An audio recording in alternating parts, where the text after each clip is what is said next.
나는 부자다. 나는 부자도 엄청난 부자다. 라고 이야기하면서 다녔다고 합니다.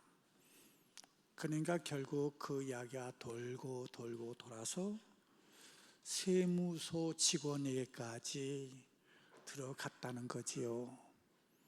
그러니까 요새 공무원들 일 잘하면은 플러스 알파라고 하는 보너스가 있잖아요. 그래서 저 사람만 보니까 세금도 많이 낸 것 같지 않은데 잘 찾아내면은 큰 건 하나 올리겠다 생각했고 찾아왔답니다.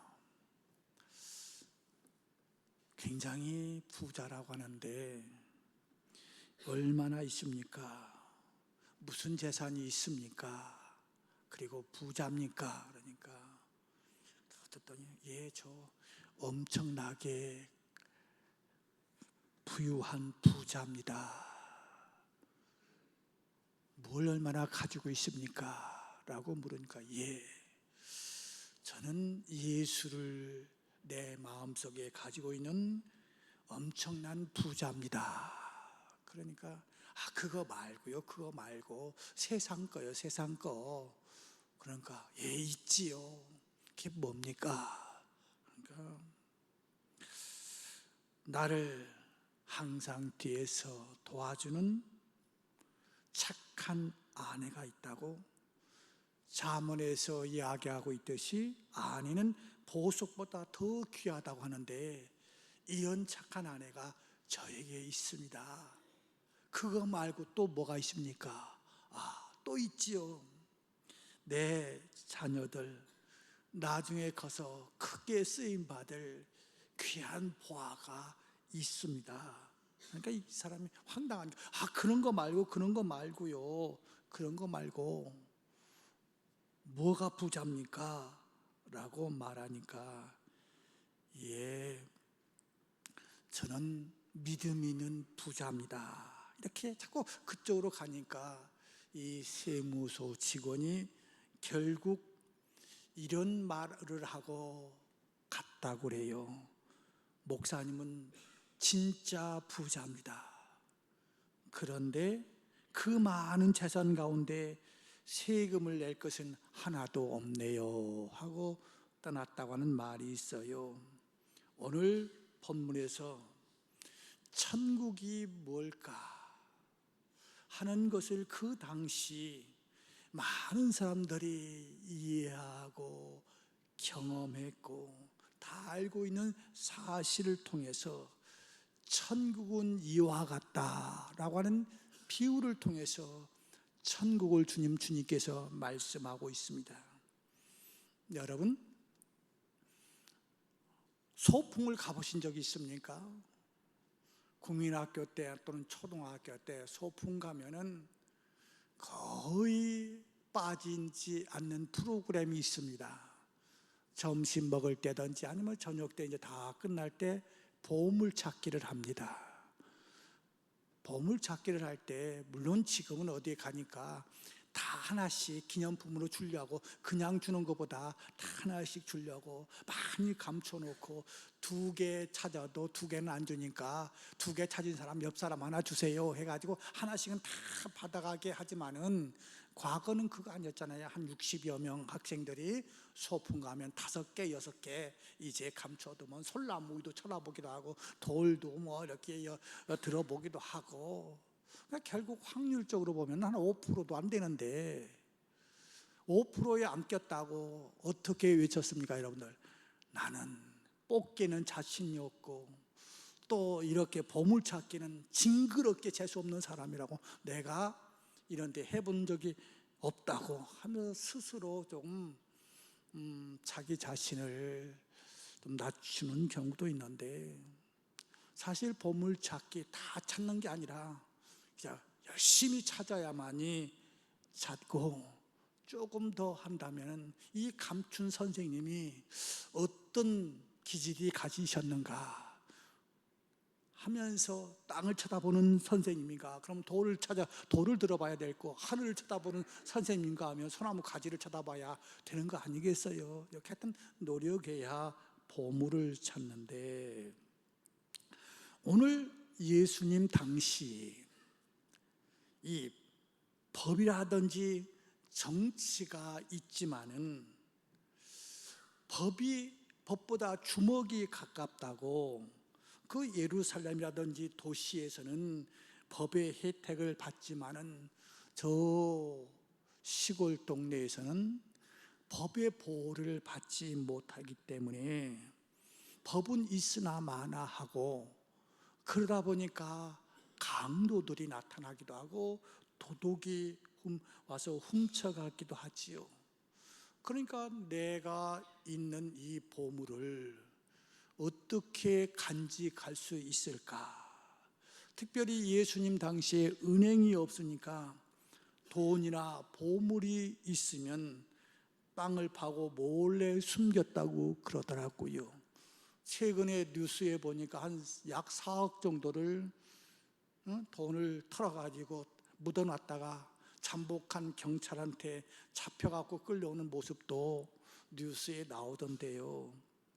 아무튼 이제 숨기는 것은 옛날이나 우리도 지금도 마찬가지지요. 어떤 분이 그랬다고 그래요. 내가 이제 세상을 떠날 날이 얼마 남지 않았는데 내가 죽음 내 시신까지 내 자녀들한테 무거운 짐이 되지 않을 거니까 하면서 그 방법이 뭘까? 통장에다 넣어놓으면 자식들이 이렇게 알게 모르게 보면, 우리 엄마 돈 이렇게 있네. 그러면 찾아와서 뭐 힘드네, 학비가 어떠네 하면서 하면 안 내놓을 수 없고, 그러니까 생각하다가 수표 하나를 찾아다가 찬장에다가 딱 붙여놓고 자기가 믿을 만한 사람한테, 내가 세상 떠나면은 거기에 수표가 있으니까 그 수표를 찾아다가 이건 어머님이 장례식으로 남겨놓은 거니까 이 장례를 치르라고 하면서 자식들끼리 장례 치르는 일에 부담이 되지 말도록 해달라고 어떤 사람에게 부탁을 했다고 그래요. 또 실질적으로 여러분들 뉴스에 보시지 않았습니까? 저 제주도에서 낡은 냉장고를 보니까 그 냉장고 밑에 돈다발이 붙어 있었던 거 여러분들 뉴스에서 나온 거 아시죠?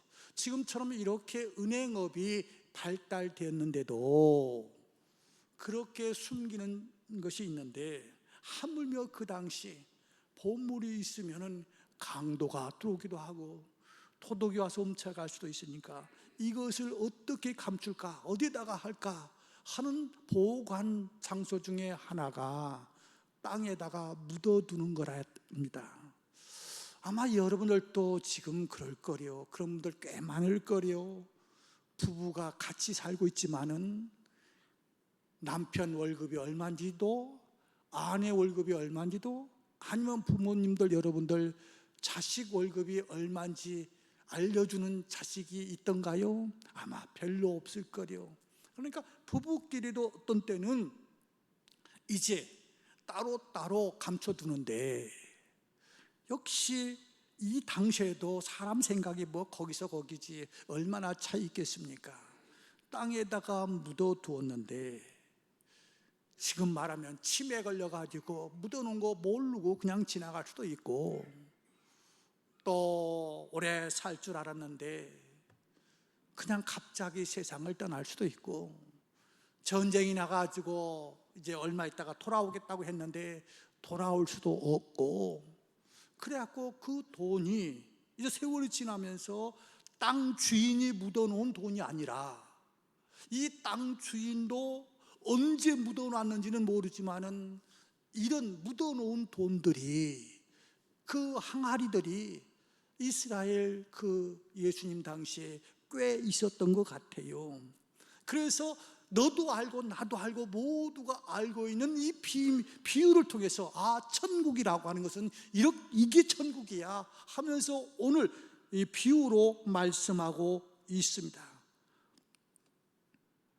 오늘 본문 44절에서 이렇게 말합니다. 천국은 마치 밭에 감추인 보와 같으니 사람이 이를 발견한 후 숨겨두고 기뻐하여 돌아가서 자기 소유를 다 팔아 그 밭을 샀다. 천국은 이렇게 보화를 발견한 것으로 끝나는 것이 아니라 자기 소유를 다 팔면서도 안타까웠고 눈물을 흘리는 게 아니라 와서 보면 숨겨두고 기뻐하며 돌아가서 기뻐하면서 자기 소유를 팔아서 그 밭을 사는 것이 천국의 삶, 천국을 사모하는 사람들의 삶의 자세라고 이야기하고 있습니다. 그런데 여기에서 오늘 예수님은 이랬던 것 같아요. 이 보화를 발견한 사람이 땅 주인은 아니었던 것 같아요. 땅 주인은 자기가 보화를 발견하면 그건 다 가지면 되는 건데, 남의 땅에서 발견하면은 땅 주인과 반절을 나누어야 됩니다. 그러니까 땅 주인이 보물을 발견하면 다 차지하지만 다른 사람이 발견하면 주인과 나누어야 될 그런 상황 속에서, 자, 천국은 나누는 것이 아니라 침략하고 빼앗는 것 같은 그런 마음의 자세를 가지고 천국을 소유해야 된다고. 자, 천국을 소유하기로 한다면 이 보물을, 엄청난 보물을 다 내 것으로 하기로 한다면 그 당시 그게 뭐 윤리적으로 잘못된 것이 아니고 누구든지 그렇게 할 수 있단 말이에요. 그러니까 그 속여가지고 빼앗는 것이 아니고, 그 땅 주인은 주인이지만 그 땅 주인도 보물이 자기 것이 아니기 때문에 이제 발견했을 때에, 그 다음에 발견한 다음에 어떻게 할 것인가. 우리가 예수 믿으면은 얼마나 감사하던가요. 첫사랑, 여러분들 믿음의 첫사랑을 느껴보셨습니까? 주일 예배 드리고 수요 예배 드리는데 왜 이렇게 시간이 깁니까? 빨리 가서 예배 드리고 싶은데 너무너무 긴데 은혜가 떨어지면 아이고 벌써 주일이야 그러잖아요. 지금도 마찬가지입니다. 아마 처음에 제가 중국에 갔는데, 중경이라고 하는 데를 갔는데, 그 오 담당자가 있어갖고 이제 막 경찰들이 지키고 그러니까 몰래 들어가고 사람들이 가서 예배를 드리는데, 저는요 한국에서 하는 것보다 길게 했다고 1시간을 했거든요. 1시간은 뭡니까? 통역이 붙으니까 이제 30분 하면 1시간이잖아요. 아유, 지루했겠다. 여러분들 듣기 싫으면 뭐 하지 마라 그래요? 설교하지 마라 그러잖아요. 그랬는데 그 사람들 끝나고 났는데, 그건 목사가 아니죠, 선생님이죠. 선생님 더 해주세요가 앉아 있는 거예요. 그러니까 이 첫사랑은 말씀 듣는 게 지루한 것이 아니고 그 말씀이 너무 꿀송이와 같이 달잖아요. 이게 첫사랑이었는데 어느덧 이 첫사랑이 식어져 가지고 제일 좋은 설교자는 누구입니까? 제 차가 그래요. 하는 이야기가 있어요. 어디 가서 외부 강사로 갔을 때는 다른 거 하지 말고 짧게만 하고 오면 된다. 그러면 교인들이 다 좋아할 거지. 첫째는, 마지막은, 결론은 끝으로 하면서 자꾸 늘리면은 아무리 보석 같은 이야기를 했어도 귀에 안 들어오니까 많이 하려고 하지 말고 그냥 딱 한 가지만 딱 하고 끝내라. 그리고 돌아오면은 다 좋아할 거다. 그건 뭐 본인도 그런 거겠지요. 저도 마찬가지고, 우리 부목사님들이 설교가 점점 길어지면 늙지도 않은 사람이 왜 이렇게 설교가 저렇게 자꾸 길게 가나 하는 생각이 드는데, 자, 지금 이 천국은 어떤가? 기쁨으로 끝나는 것이 아니라, 첫사랑으로 끝나는 것이 아니라 내 소유를 팔아서 그 땅을 살 각오가 되어 있느냐고 묻는 겁니다. 여러분, 사람이 다른 사람의 밭에서 일하다가 땅속에 묻혀있는 항아리를 발견했는데 그 안에 보물이 가득 차 있어요. 그 보물을 보는 순간 가슴이 두근두근 거려요. 거기다가 공개하면 안 돼요. 공개하면 반이 날아가 버려요. 그래서 그 공개하지 않고 이전 등기를 마무리하는 그 시간까지 누가 어떤 비난을 하든 어떤 반대를 하든, 아내가 반대하든 딸이 반대하든 자식이 반대하든 그걸 뚫고 나가서 그걸 팔아서 돈을 만들어 가지고 그 밭을 사야만이 50%가 아니라 100%를 차지할 수 있어요. 그것뿐만 아니라 다 그런다면 얼마나 좋겠어요. 입이 방정이라고 여보 애들한테 말하지 말고 당신만 알아도 하고 아내한테 이야기했더니 아내가 야 큰아들아 다른 사람한테 말하지 말고 너만 알아도. 그런데 그놈이 또 밖에 나가서 친구한테 야야야야야 왜 우리 집이 그 파는지 아냐? 너만 알고 있어? 그런데 그게 주인까지 들어가면 그 싸게 팔았던 내 모든 부동산의 가격은 세상 말로 똥값 받고 파는 격이 되지 않습니까? 그 밭을 못 샀을 때. 그런 위험 부담이 있다고요. 그렇지만 오늘 아침부터 헤매다가 보화를 찾은 사람이든 아니면 쟁기질을 하다가 덜컹 걸렸는데 그게 보화이든 이제 보화를 발견했다고 기뻐한다면 그 다음은 가서 내가 소유하고 있는 것을 팔아서 바꿀 수 있는 그 결단이 있느냐고 여러분과 저에게 묻고 있습니다.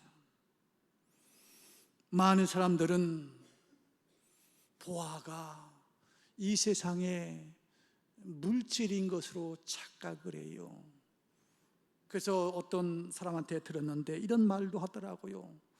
우리 교인이 장례식 가다 했던가에 누군가 이렇게 이야기하는데, 중신을 하는데 그 중신에 서 있는 사람이 먼저 묻는 것이 집 하나 살 수 있는 여력이 있느냐고 중신애비가 그렇게 묻더니 아직 그런 여력이 없다니까 부모가 사줄 수 있는 여력이 있느냐고 물었다고 하는, 그래서 너무 신경질 났다고 하는 말도 하긴 하던데, 물론 이 땅에 살다 보면 그걸 떠나서는 살 수는 없지요. 어떤 사람은 명예와 권력이 보화인 줄 압니다. 그러나 진정한 보화를 캐내지 못하면은 솔로몬 왕이 고백했던 것 같이 헛되고 헛되며 헛되니 모든 것이 헛되다고 해 아래서 수고한 것이 무엇이 유익한가라고 물을 수밖에 없는 것이죠.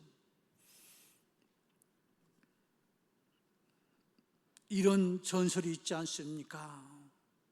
황금나라 엘도라도라고 하는 환상에 황금 나라를 찾기 위해서 젊은들이 모여듭니다. 젊은들이 말을 타고 그 도시가 어디 있느냐고 물으니까 조금만 더 가라고. 그래서 조금 더 가서 어디가 이 황금의 나라 엘도라도냐고 물으니까 또 조금 가라고.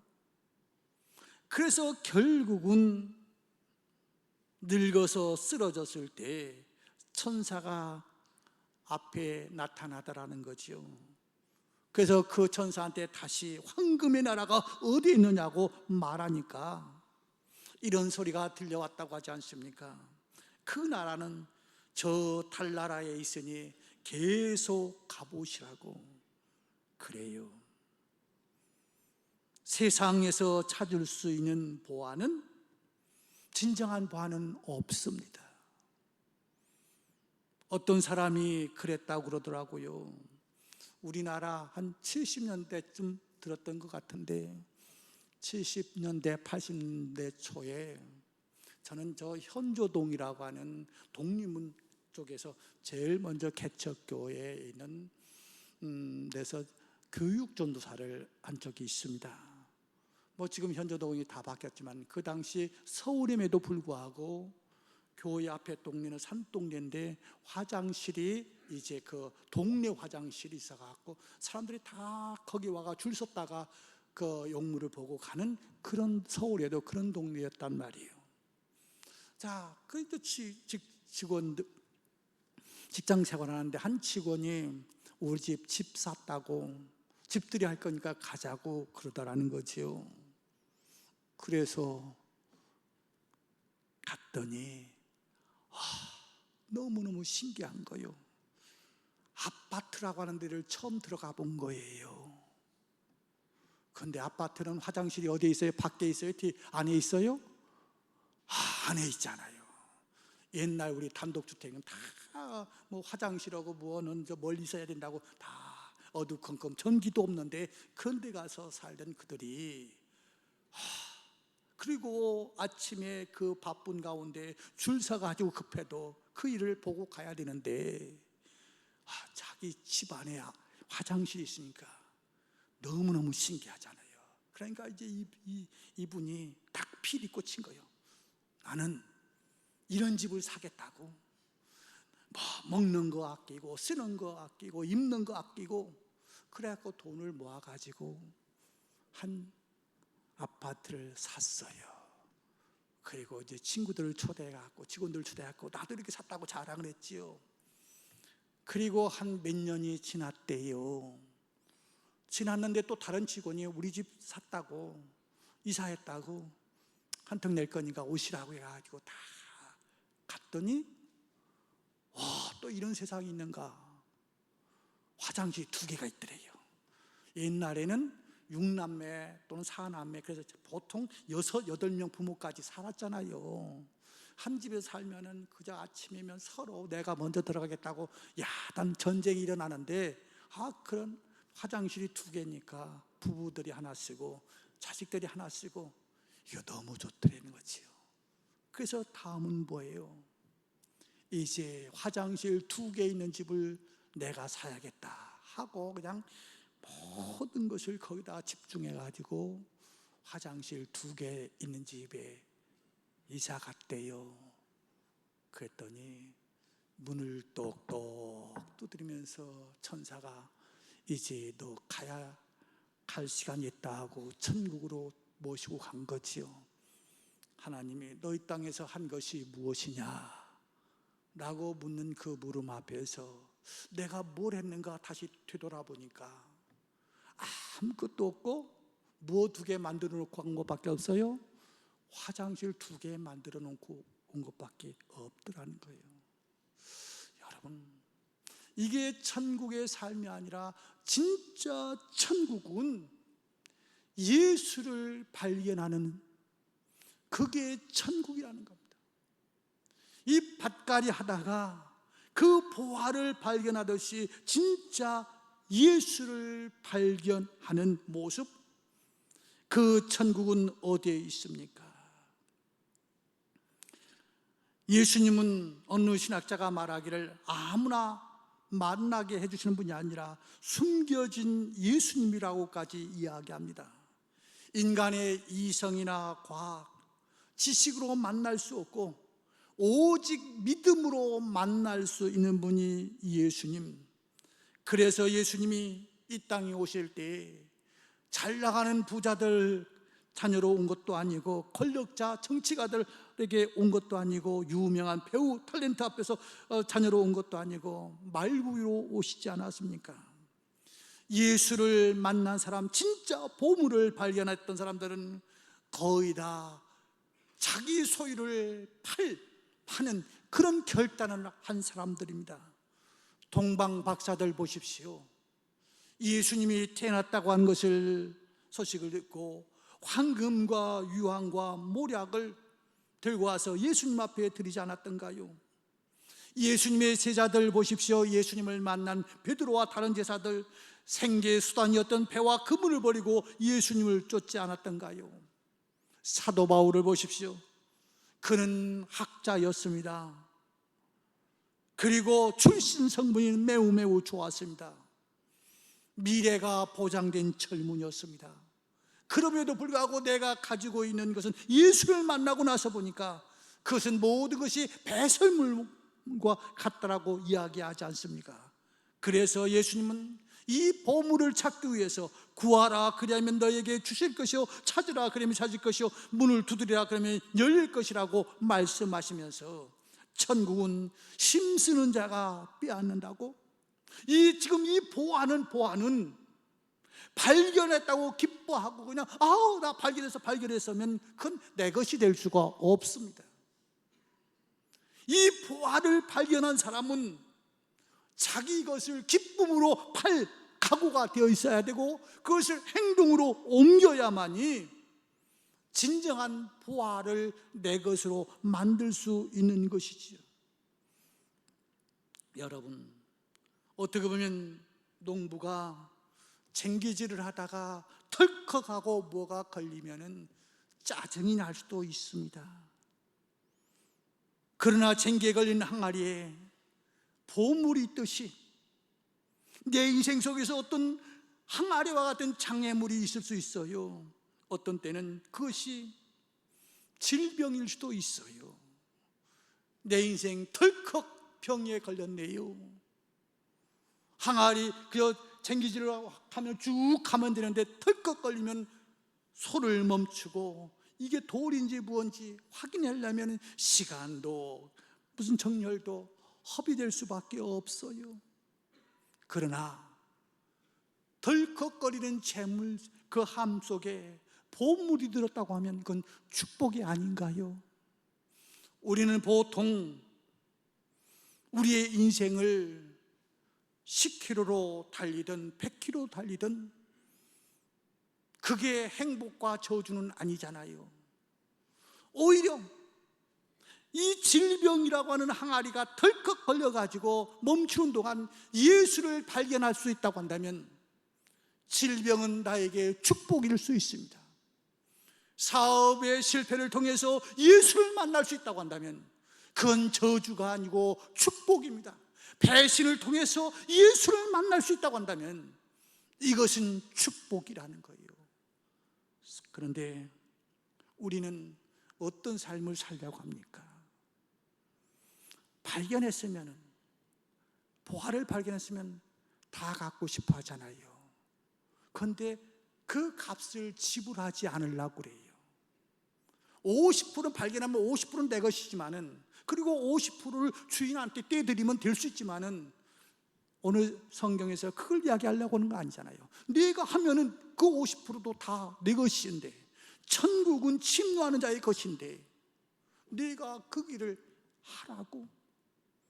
그래서 그 값을 지불하지 않고 다 가지려고 하는 도둑놈 심보가 여러분과 저에게도 있다는 겁니다. 심지 않고 거두는 법이 없습니다. 오늘 본문에서 보물을 발견하고 기뻐서 자기의 소유를 다 팔아서 그 보화를 사는 것이 천국이라는 겁니다. 사랑하는 성도 여러분, 우리는 어차피 세상을 떠날 수밖에 없습니다. 그런데 천국을 소유한 스데반 집사님 보십시오. 감옥에서 채찍을 맞고 돌에 맞아 죽으면서도 천국을 소유했기에 천사처럼 얼굴에 빛이 나면서 세상을 떠나지 않았습니까? 사도 바울 보십시오. 천국을 산 사도 바울, 감옥에 들어가 있으면서도 밖에 있는 사람을 향해서 항상 기뻐하라고, 다시 말하노니 기뻐하라고 외칠 수 있는 그 기쁨이 누구에서 나올 수 있습니까? 천국을 소유한 사람에게서 나올 수 있습니다. 말씀을 맺을게요. 너희가 나를 따라오려거든 자기를 부인하고 자기 십자가를 지고 쫓을 거라고. 누구든지 제 목숨을 구원코자 하면 잃을 것이요 누구든지 나를 위하여 제 목숨을 잃으면 찾으리라고 말씀하고 있습니다.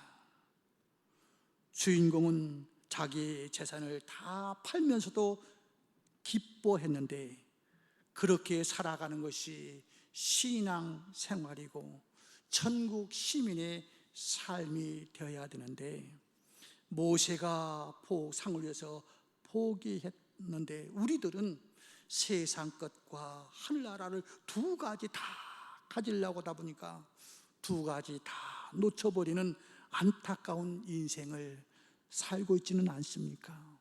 오늘 주님은 이렇게 말합니다. 보화를 발견했느냐?